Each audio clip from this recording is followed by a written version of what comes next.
My name is Jim Simonetti. I produced After Hours. My name is Ray St. Ville, and I produce Majestic Shadows. Basically, to describe Live Night, it's like a completely different experience between crew and producing the show. Crew is kind of like just like a big party. Basically, you just eat food, hang out with your friends, you know, like work a couple shows, and it's a lot different because like there's no fooling around in between takes and stuff like that. Like you have to actually be on point with everything you need to do. And producing a show, can be one of the most stressful evenings of your life because you actually need to make sure everything is planned out to the minute, and that's what makes it so much complicated. Like you need to set up in like a half hour instead of taking your time and make sure like everything is like exactly right. To be honest with you, I had to prepare for Live Night like 2 weeks prior.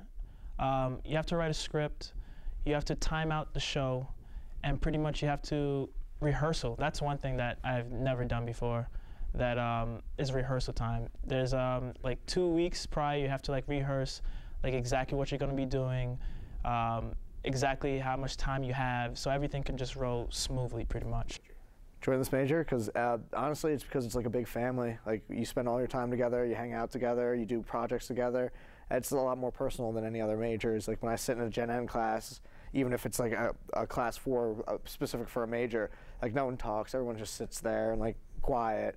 You know, and like when I walk into a class in the communications department, I know everybody's name, I know who everyone is.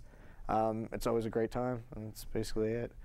If I was to talk to a student that was coming into school and talked about Live Night, I would probably say shows like Saturday Night Live, shows that in the past that was taped in front of a live studio audience. That's all gone. When you look at it right now, Saturday Night Live is not live anymore. And the last show that was aired live was King of Queens, and that was like 5 years ago. So to be exposed to Live Night is so much different to what you're going to see in the future. When you look at news, that's always live. But if you're ever going to work into a network television show, you're not going to get that experience ever again. And there's so many shows that don't do anything live anymore, and getting the experience and see how it works and see the preparation and seeing what it takes to put on a live show is something that you could take with you and go on, and you could put on a resume, hey, I did this and that was live, and you can take a look at that.